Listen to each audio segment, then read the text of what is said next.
여러분, 우리 성도들은 사랑으로 미움을 이기는 사람들입니다. 아멘이시죠? 자, 옆에 계신 분들에게 사랑으로 미움을 이깁시다 축복하십시오. 사랑으로 미움을 이깁시다. 네, 2023년 미국 심리학회 APA의 발표에 의하면 미국 직장인의 거의 절반이 되는 43%가 직장 상사나 동료들과 인간관계 때문에 엄청난 스트레스를 받는다고 합니다. 그리고 이 스트레스는 정신적인 건강을 해칠 뿐만 아니라 육체적인 건강도 심각하게 훼손시키고, 또 직장 안에서 인간관계뿐만 아니라 우리 일반 삶 속에서 인간관계에도 엄청난 부정적인 영향을 미치고 있다고 합니다. 이것은 물론 이제 일 가운데서도 스트레스를 받지만 인간관계가 그만큼 어렵다는 것이죠. 직장에서 이직을 고려하는 것 이유 중에 또 첫 번째는 뭘까요? 일도 어렵기도 하지만 인간관계죠. 인간관계 때문에 또 사람들이 이직을 고려하기도 합니다. 자, 근데 이것은 우리 교회나 선교지에서도 마찬가지입니다. 목회자나 선교사가 이 사역지를 떠나는 가장 큰 이유 중에 하나는 사역이 어려워서라기보다 관계가 힘들어서입니다. 공감이 되십니까? 사역지 안 계셔서 잘 모르신다고 생각하는데, 그것은 우리 성도님들이 교회를 옮기고자 하는 그런 마음을 가질 때도 마찬가지인 것 같아요. 어떤 관계에서의 어려움, 그런 것 때문에 그런 것 같습니다. 자, 그만큼 인간관계에서 생기는 이 상처와 미움, 이것은 참 다루기가 쉽지 않습니다. 근데 오늘 성경 본문은 우리가 천국 시민으로서 이런 관계에서 오는 이런 상처와 이 미움들을 어떻게 다룰 것인가 하는 것을 우리에게 말씀해 주고 계십니다. 여러분, 우리가 어떻게 이 사랑으로 미움을 이길 수 있을까요? 자, 첫 번째, 미움이라는 감정을 마음에 담아 두시면 안 됩니다. 복수하고자 하는 마음을 버려야 합니다. 아멘이십니까? 자, 그러게 하기 위해서는 내가 손해를 당해야 됩니다. 내가 손해를 겪어야 됩니다. 38절 보겠습니다. 같이 한번 읽어보겠습니다. 자, 시작. 또 눈은 눈으로 이는 이로 갚으라 하였다는 것을 너희가 들었으나. 자, 이 말씀은 출애굽기 21장 24절에 나오는 말씀입니다. 내가 해를 당한 만큼 상대방에게 보복하라는 말씀입니다. 그런데 사실 이 말씀은 하나님께서 보복하라는 것을 정당화하기 위해서, 보복을 정당화하기 위해서 주신 말씀이 아닙니다. 이 말씀은 죄를 근절시키고 사람들을 보호하기 위해서 주신 법입니다. 자, 예를 들어서 A라는 사람이 자기가 힘이 세다고 해서 B라는 사람에게 가서 크게 폭력을 휘두르고 B의 눈을 상하게 했다고 칩시다. 그러면 A도 그에 상응하는 벌을 받아야 된다는 것입니다. 죄를 지은 만큼 죄값을 치러야 된다는 것이죠. 자, 이 법 때문에 함부로 죄를 짓지 못하는 것이죠. 함부로 폭력을 휘두르지 못하는 겁니다. 죄도 근절하고 그리고 사람들을 보호하는 것입니다. 자, 그리고 이 법은 가해자도 보호하는 법입니다. 자, 이 법이 없으면 어떻게 될까요? B가 감히 A가 와서 내 눈을 상하게 해서 A를 찾아가서 죽여버리는 거예요. 뭡니까? 자기가 당하는 것보다 몇 값줄의 복수를 해버리는 것이죠. 그렇게 해서는 안 된다는 것입니다. 뭡니까? 상해를 입힌 만큼, 자기가 죄를 지은 만큼 죄값을 갚아라 라고 하는 것입니다. 이해가 되시죠, 여러분? 자, 그렇기 때문에 하나님께서 이 법을 주신 것은 복수를 해도 된다 이 말이 아니고 사람들을 보호하고 죄를 근절하기 위해서 주신 것이라는 겁니다. 율법의 핵심은 뭐라고 했습니까? 하나님의 사랑이라고 했습니다. 자, 지난주에 말씀드렸는데 마태복음 22장 37절에서 39절 말씀에 예수님이 율법을 두 가지로 요약하셨잖아요. 첫 번째는 뭡니까? 내 마음을 다하고 내 목숨을 다하고 내 뜻을 다하여 너희 주 하나님을 사랑하라. 첫 번째, 하나님 사랑입니다. 하나님 사랑. 두 번째는 뭡니까? 네, 이웃을 내 몸과 같이 사랑하라. 예수님이 율법을 두 가지로 이렇게 요약했습니다. 이것이 바로 율법의 정신입니다. 이해되시죠, 여러분? 자, 그런데 이 당시의 사람들은 이 법을 어떻게 해석했느냐? 내가 당한 만큼 갚아줘야 된다. 내가 상처받은 만큼 갚아줘야 된다. 반드시 복수해야 된다. 이렇게 이 말씀을 오해한 것입니다. 그것에 대해서 예수님은 아니다. 이 부분은 절대 그런 것이 아니다. 복수하려고 하지 말아라. 율법의 핵심은 사랑이다. 그렇게 말씀하시는 겁니다. 율법의 핵심은 뭐라고요? 사랑입니다. 옆에 계시면 축복하십시오. 율법의 핵심은 사랑입니다. 율법의 핵심은 사랑입니다. 자, 39절 같이 읽어보겠습니다. 자, 시작. 나는 너에게 이르노니 악한 자를 대적하지 말라. 누구든지 내 오른뺨을 치거든 왼편도 돌려대며. 자, 악한 자를 대적하지 마라. 이 말은 악한 자에게 복수하지 말라는 말입니다. 그죠? 자, 그리고 오른뺨을 치거든 이라고 되어 있습니다. 근데 여러분, 원래 오른손으로 뺨을 때리면 어느 뺨이 맞게 되어 있습니까? 왼쪽 뺨이 맞게 되어 있습니다. 자, 한번 이해가 안 되시면 자기 뺨을 한번 네, 왼뺨을 치게 되어 있습니다. 그래서 여기는 오른뺨을 맞거든 이라고 오른뺨을 치거든 되어 있습니다. 자, 이 당시에 오른뺨을 때리기 위해서는 오른쪽 손등으로 때려야 됩니다. 이해되시죠, 여러분? 이 당시 손등으로 뺨을 맞는다고 하는 것은 정말 뭡니까? 엄청난, 정말 죽고 싶을 정도의 모욕감을 느끼게 만드는 것이었습니다. 죽고 싶을 정도의 수치감을 느끼는 거예요. 자, 이 당시에 유대인들이 이런 일을 당했다 그러면 어떻게 할까요? 네가 나를 쳤어? 나도 칠 거야. 그죠? 오른편으로 때리는 겁니다. 당한 만큼 갚아줘야 된다.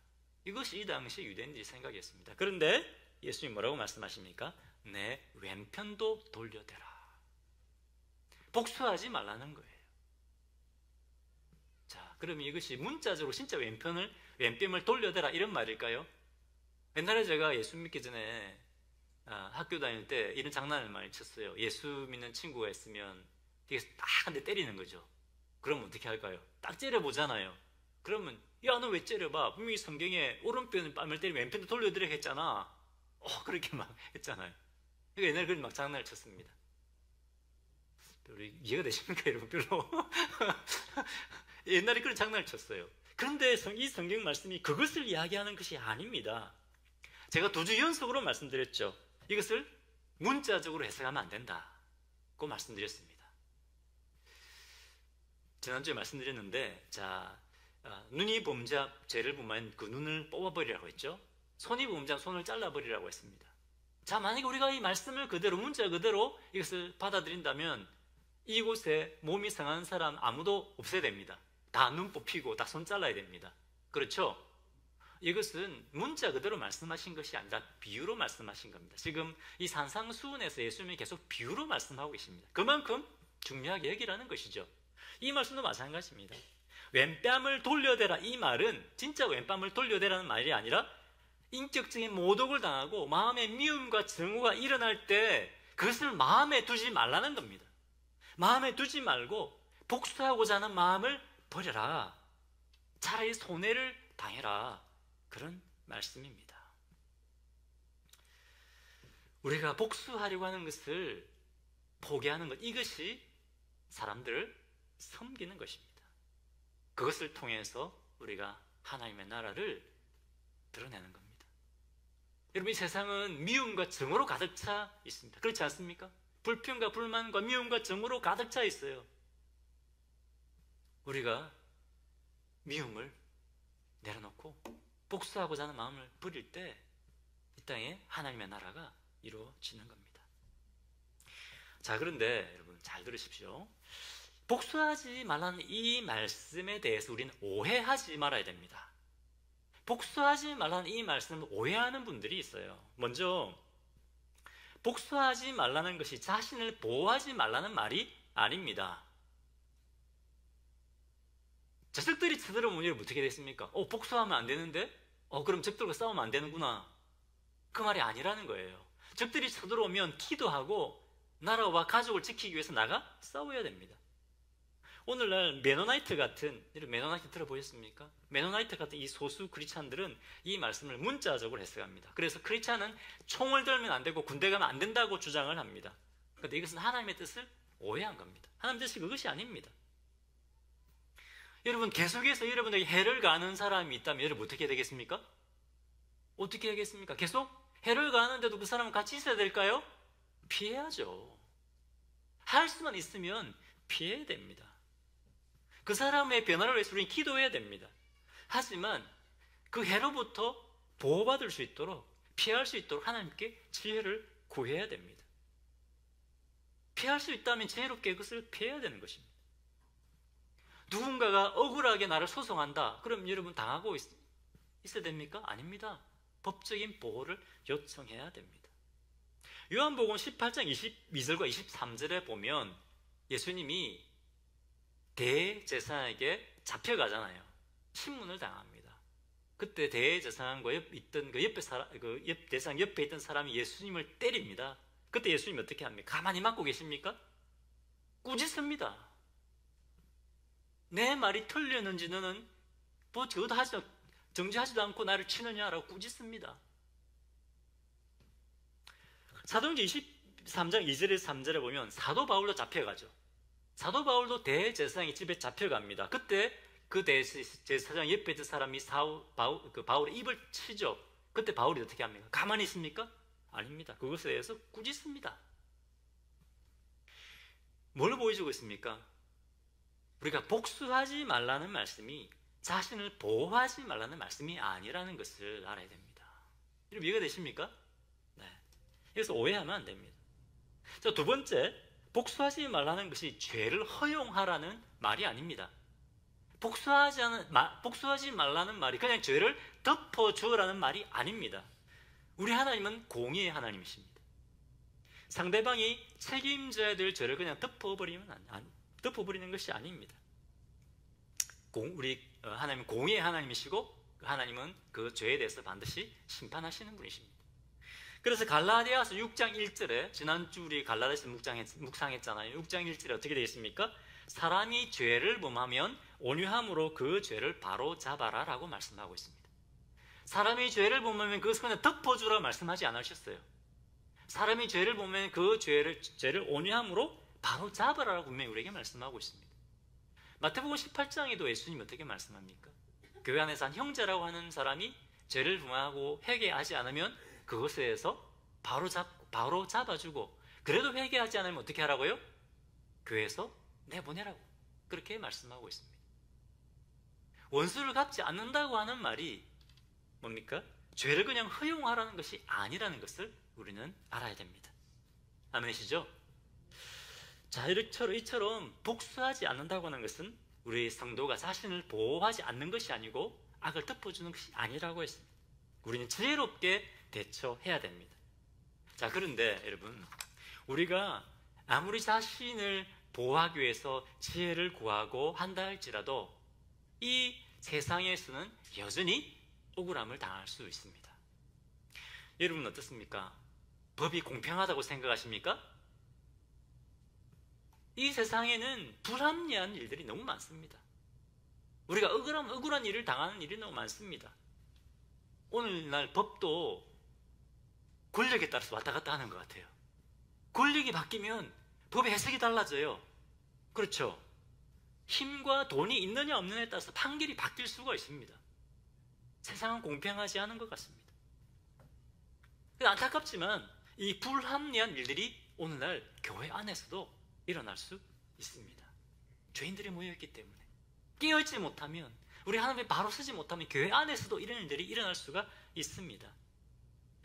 얼마 전에 은퇴하신 목사님인데 잠깐만 얘기하면 다 아시는 분입니다. 유모 목사님, 이미 아시는 분도 계시죠. 이분의 제자로부터 제가 직접 들은 이야기입니다.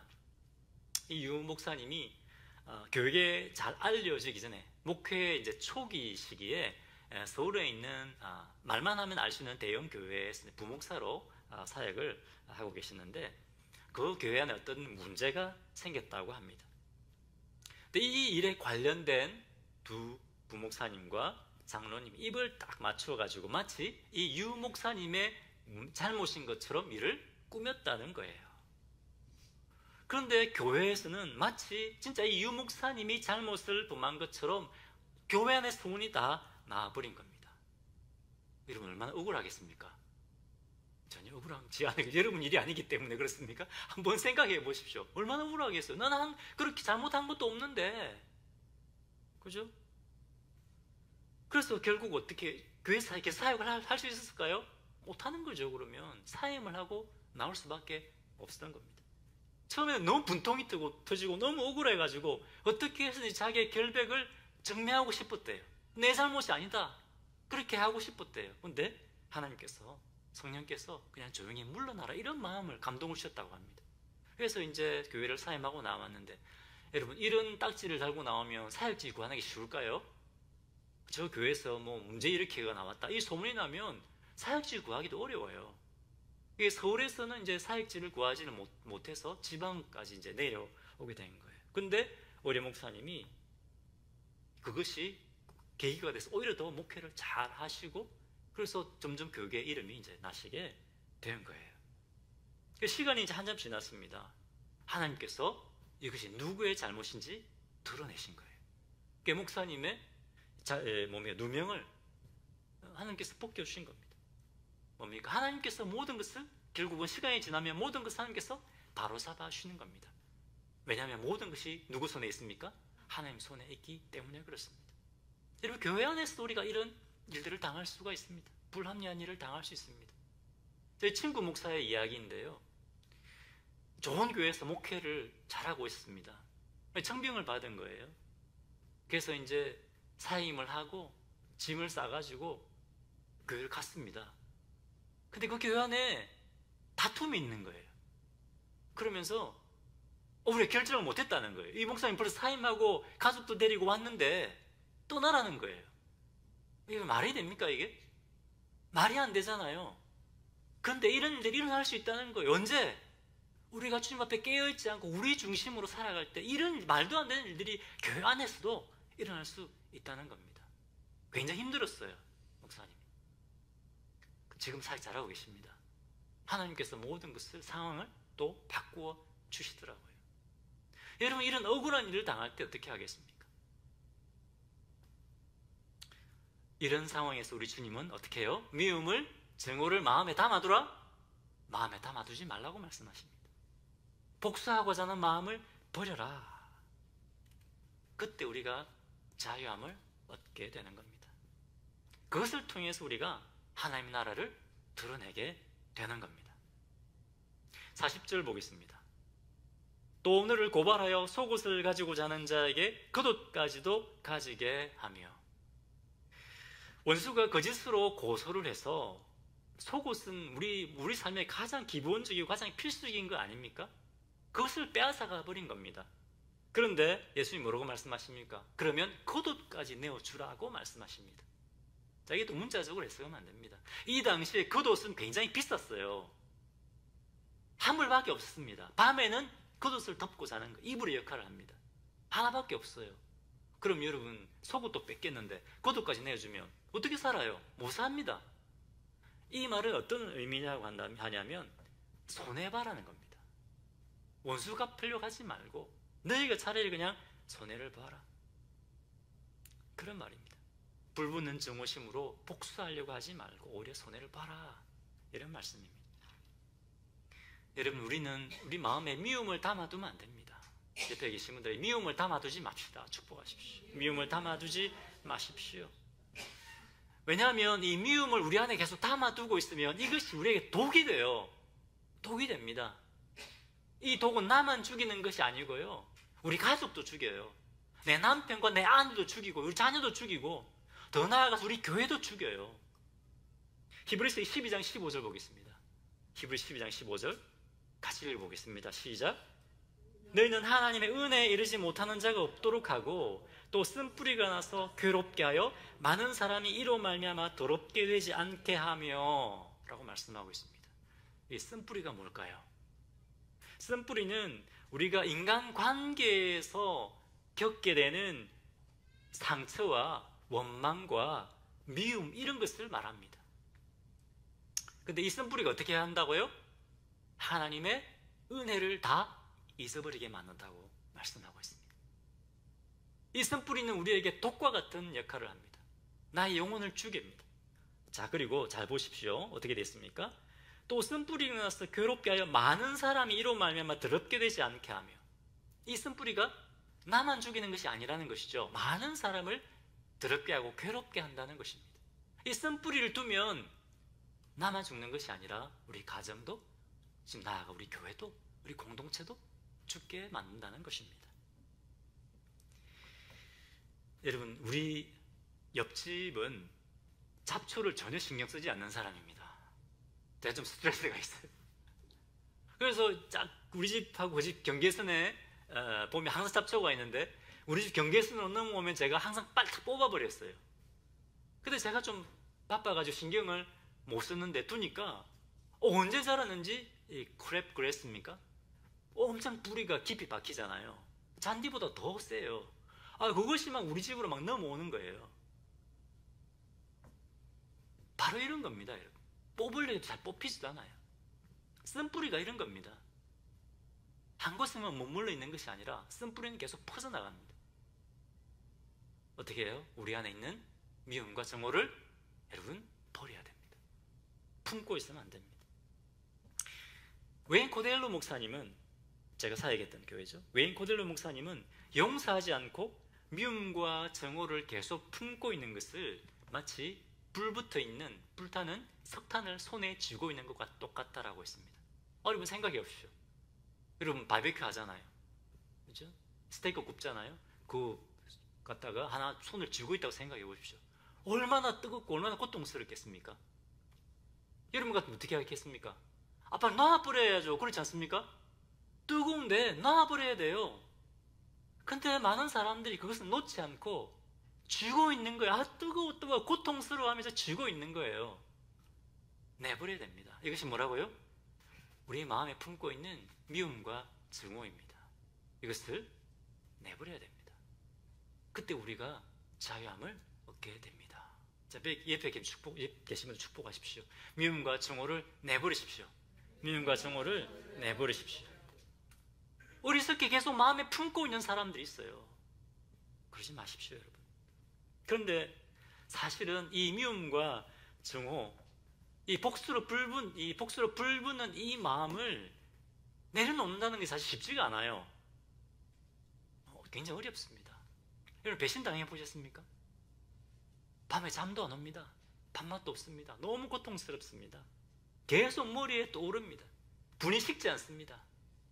자, 근데 그럼에도 불구하고 우리가 미움과 증오를 내려놓을 수 있는 이유가 있습니다. 로마서 12장 19절 21절 같이 읽어보겠습니다. 같이 읽겠습니다. 19절부터 자, 시작. 내 사랑하는 자들아, 너희가 친히 원수를 갚지 말고 하나님의 진노하심에 맡기라. 기록되었으되 원수 갚는 것이 내게 있으니 내가 갚으리라고 주께서 말씀하시니라. 누가 원수를 갚으신다고요? 하나님께서 갚으신다. 왜? 하나님은 공의의 하나님이시기 때문에 그렇습니다. 20절도 읽겠습니다. 자, 시작. 내 원수가 줄이거든 먹이고 목마르거든 마시게 하라. 그리함으로 내가 숯불을 그 머리에 쌓아 놓으리라. 21절. 악에게 지지 말고 선으로 악을 이기라. 여러분, 우리 하나님은 공의의 하나님이시기 때문에 하나님께서 심판하시는 분이십니다. 하나님은 심판의 하나님이십니다. 그렇기 때문에 여러분, 우리가 만약에 어떤 사람에게 잘못을 범하잖아요. 잘못을 범하고 그것에 대한 용서를 구하지 않고 죄를 품고 있다면 하나님 우리도 심판하시는 분이에요. 하나님 공의의 하나님이십니다.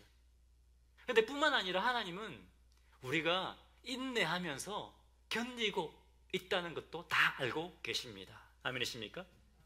그래서 우리가 받은 심적인 물적인 손해를 갚아주시는 분이십니다. 그걸 다 아시는 분이십니다. 여러분, 내게 상처를 준 사람 때문에 어떨까요? 내 인생이 망할까요? 망하지 않습니다. 왜? 우리 인생이 누구 손에 있습니까? 하나님 손에 있기 때문에 그렇습니다. 내가 받은 손해 때문에, 내가 당한 손해 때문에 내 인생이 망할까요? 내가 받은 손해 때문에 하나님께서 우리를 인도하시고자 하는 그 인도하심이 문제가 생길까요? 그렇지 않습니다. 내가 어떤 일을 당해도, 내가 어떤 손해를 겪어도 하나님께서는 우리를 향해 세우신 그 계획을 이루어 가시는 분입니다. 할렐루야. 이 사실 때문에 감정적으로는 어렵다 할지라도 이 사실 때문에 여러분 우리는 우리에게 있는 미움과 증오를 내려놓고 복수하고자 하는 마음을 버려야 되는 것입니다. 아멘이십니까? 언제가 내 속이 시원하게 복수해버려야 되겠다, 그런 마음 가지고 계십니까? 절대 자유할 수가 없습니다. 사탄이 그것을 이용합니다. 여러분, 사랑과 평화가 아니라 이 사탄은 분노와 그리고 정오가 넘치는 세상으로 만들려고 합니다. 인격적인 모독과 그리고 물질적인 손해를 감수하십시오. 복수를 하나님께 맡기십시오. 하나님께서 갚아주십니다. 자, 옆에 계시면 축복하십시오. 하나님께서 갚아주십니다. 하나님께서 갚아주십니다. 우리는 공의 하나님이시기 때문에 그렇습니다. 우리가 이렇게 할 때 우리의 미움과 정오를 내려놓고 복수하고자 하는 마음을 내려놓고 오히려 그 사람들을 위해서 기도할 때 그때 우리는 세상을 비추는 빛이 되고 소금이 되는 겁니다. 분노와 증오가 가득 찬 이 세상에 우리가 하나님의 나라를 드러내게 됩니다. 아멘이십니까? 자, 두 번째, 우리가 사랑으로 이 미움을 이기기 위해서 어떻게 되느냐? 원수조차 사랑하기로 믿음으로 결단해야 됩니다. 왜 믿음으로 결단해야 될까요? 감정적으로 할 수 없기 때문에 그렇습니다. 감정적으로 우리가 원수를 사랑할 수 있습니까? 사랑할 수 없잖아요. 그렇기 때문에 믿음으로 사랑하기로 결단해야 되는 겁니다. 5장 43절 보겠습니다. 같이 읽겠습니다. 시작. 또 내 이웃을 사랑하고 내 원수를 미워하라 했다는 것을 너희가 들었으나. 사실 이 말씀은 하나님께서 주신 말씀이 아니에요. 내 이웃은 사랑하고 내 원수를 미워하라고 말씀하셨습니까? 그렇지 않습니다. 그런데 유대인들은 이 말씀을 오해한 거예요.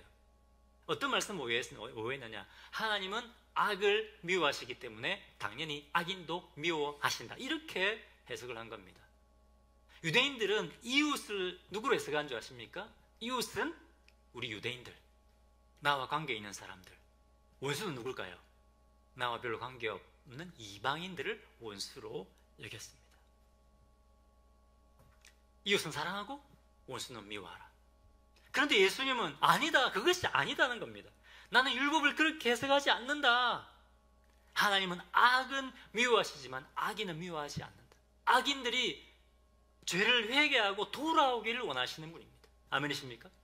하나님은 악인들이 죄를 회개하고 주님께 돌아오기를 원하십니다. 44절 보겠습니다. 같이 읽겠습니다. 시작. 나는 너희에게 이르노니 너희 원수를 사랑하며 너희 박해하는 자를 위하여 기도하라. 이웃을 사랑하고 원수를 미워하라, 이것이 아니고 너희 원수를 사랑하고 그들을 위해서 기도하라, 이렇게 말씀하십니다. 이것이 천국 시민의 삶의 기준이라는 겁니다. 세상 사람들의 기준은 뭡니까? 내가 좋아하는 사람들만 좋아하는 거예요. 근데 천국 시민의 기준은 그것이 아니라고 하는 겁니다. 여러분, 아까 율법의 정신이 뭐라고 했습니까? 먼저 하나님을 사랑하고 그리고 이웃을 사랑하는 것입니다. 근데 사랑은 마음속에만 머물러 있는 것이 아닙니다. 사랑은 액션으로 나타나야 됩니다. 제가 제 아내에게 여보 사랑해, 그럼 제 아내가 뭐라고 얘기할까요? 말로만. 뭡니까? 말로만 하지 말라는 거예요. 사랑은 나타나야 된다는 것이죠. 근데 여러분, 우리가 이웃도 사랑하지 않는데 우리가 원수를 사랑하기 얼마나 어렵겠습니까? 그렇죠? 먼저 우리 이웃을 사랑해야 됩니다. 먼저 남편을 사랑하고 아내를 사랑해야 됩니다. 우리 교회 형제 자매들을 우리가 사랑해야 됩니다. 아멘이시죠? 아멘이십니까? 네. 근데 거기서만 그치면 안 된다고 우리에게 말씀하고 있습니다. 45절 보겠습니다. 이같이 한즉 하늘에 계신 너희 아버지의 아들이 되리니 이는 하나님이 그 해를 악인과 선인에게 비추시며 비를 의로운 자와 불의한 자에게 내려 주심이라. 하나님은 선인에게만 해를 비추시는 것이 아니고 악인에게도 해를 비추어 주신다는 말입니다. 하나님은 선인에게만 은혜를 베푸시는 것이 아니고 악인에게도 선을 베풀어 주시는 분이라는 겁니다. 마찬가지로 하나님의 자녀인 우리도 뭐라고요? 선인만 사랑하고 호의를 베푸는 것이 아니라 악인에게도 호의를 베풀어라, 이렇게 말씀하고 있습니다. 여러분 어떻습니까? 우리는 세상 사람과 똑같은 기준을 가지고 살고 있지 않습니까? 나에게 잘해주고 나에게 호의를 베푸는 사람에게만 잘해주고, 그렇지 않은 사람은 우리가 무시하고 우리가 그냥 미워하지 않습니까? 46절 이렇게 말씀하십니다. 너희가 너희를 사랑하는 자를 사랑하면 무슨 상이 있으리요? 세리도 이같이 하느니라. 48절 그러므로 하늘에 계신 너희 아버지의 온전하심 같이 너희도 온전하라. 나를 좋아하고 나를 사랑하는 사람만 사랑하는 것은 세상 사람들도 하는 것이다. 너희가 하나님의 자녀, 하나님의 사랑이 하나님 아닙니까? 하나님 사랑이 하나님입니다. 하나님 의로우신 분입니다. 완전하신 분이십니다. 하나님께서 완전하신 것처럼 너희도 완전하다. 너희도 뭡니까? 사랑하기 어려운 사람들에게 호의를 베풀어라, 이렇게 말씀하십니다. 왜냐하면 우리 하나님은 악인도 회개하고 구원에 이르기를 원하시는 분이시기 때문에 그렇습니다. 하나님은 악을 미워하시는 분이 맞습니다. 하지만 악인도 회개하고 주님께 돌아오기를 원하십니다. 디모데후서 2장 4절 말씀 같이 한번 읽어보겠습니다. 시작. 하나님은 모든 사람이 구원을 받으며 진리를 아는 데 이르기를 원하시느니라. 하나님은 모든 사람이 구원받으며, 이 모든 사람 안에는 누구도 포함됩니까? 우리가 좋아하고 사랑하기 어려운 사람들까지 다 포함되는 겁니다. 하나님은 사랑이십니다. 하나님이 온전하신 것처럼 너희도 온전하라, 너희도 사랑을 베풀어라, 이렇게 말씀하고 있습니다. 근데 여러분 쉽지 않죠? 정말 쉽지 않습니다. 우리 힘을 할 수가 없습니다. 그렇기 때문에 어떻게 하라고요? 감정적으로 사랑할 수 없습니다. 감정적으로 사랑하기 어렵습니다. 그렇기 때문에 어떻게 해요? 믿음으로 사랑하는 겁니다. 옆에 계세요. 믿음으로 사랑합시다. 축복. 믿음으로 사랑합시다. 어떻게 감정적으로 우리가 사랑할 수 있습니까? 없습니다. 하지만 믿음으로 우리는 사랑해야 되는 겁니다. 여러분 로마서 5장 10절에 이렇게 말씀하고 있습니다. 한번 보겠습니다. 곧 우리가 원수 되었을 때에 그의 아들의 죽으심으로 말미암아 하나님과 화목되게 하신즉 화목하게 된 자로서는 더욱 그의 살아심으로 말미암아 구원을 받을 것이니라. 우리가 하나님께 사랑스러울 때 하나님께서 그의 아들을 우리를 위해 내주셨다고 되어 있습니까? 우리가 원수 되었을 때, 저 예수 믿기 전에 하나님께서 관심 없었습니다. 때로는 예수 믿는 친구들 조롱하기도 하고 예수님 욕했습니다. 대적하기도 했습니다. 그런데 우리가 원수 되었을 때, 우리가 하나님의 원수처럼 행할 때, 그때 하나님께서, 우리가 하나님의 사랑을 받을 자격이 없을 그때 하나님께서 어떻게 하셨다고요? 그 아들을 십자가에 내어주시고 그 아들을 통해서 우리를 구원받게 하셨다. 할렐루야. 그런 은혜를 베풀어 주셨습니다. 그리고 여러분 예수님이 십자가에 못 박혀 죽으실 때 자기를 십자가에 못 박는 자들을 어떻게 하셨습니까? 저주하셨습니까? 하나님 저들을 다 쓸어버리십시오. 그렇게 기도했습니까? 누가복음 23장 34절에 보면 아버지 저들의 죄를 사하여 주옵소서. 저들이 하는 것을 알지 못합니다. 이렇게 기도했습니다. 하나님도 예수님도 우리가 사랑받을 만한 사랑스러울 때 우리를 위해 사랑과 이상을 베풀어 준 것이 아니라는 겁니다. 제가 카톡방에 다니엘 기도 제가 올려드렸죠. 지금 한국에는 한국의 많은 교회들이 함께 20일간 다니엘 기도의 시간을 갖고 있습니다. 여러분도 한번 참여해 보시기를 바랍니다. 두 번째 날 강사입니다. 이분이 이제 의사신데요. 이분의 이제 간증을 들었는데, 이분이 이제 의대를 다닐 때 이런 야망이 있었대요. 내가 정말 의사로 성공해버리라, 정말 유명한 의사가 되어버리라, 이런 야망이 있었다고 합니다. 그런데 갑자기 이분이 죽을 위기를 당하게 된 거예요. 갑자기 수술을 하게 된 겁니다. 잘못해서 죽을 수 있는 그런 상황에 부딪히게 된 겁니다. 그런데 하나님께서 고쳐주신 거예요. 하나님께서 지켜주신 거예요. 수술이 다 끝났습니다. 정신이 들었는데 감사 기도를 드렸대요. 주님이 살려주셨구나. 감사합니다. 이 기도를 드렸는데 그때부터 엄청난 고통이 밀려오기 시작하더라는 거예요. ICU에 있는데 진통제를 맞고 있잖아요. 진통제를 맞고 있는데도 너무 고통스럽더라는 거예요. 저도 옛날에 그걸 겪어본 적이 있습니다. 제가 한번 간증드린 적이 있잖아요. 그때 이런 마음이 들더랍니다.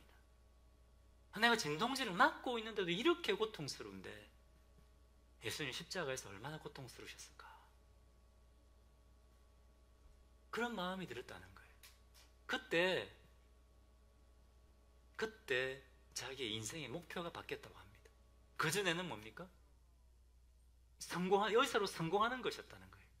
그때 자기의 그 꿈을 다 내려놓았다고 합니다. 하나님, 이제 제가 저의 성공을 위해 살지 않겠습니다.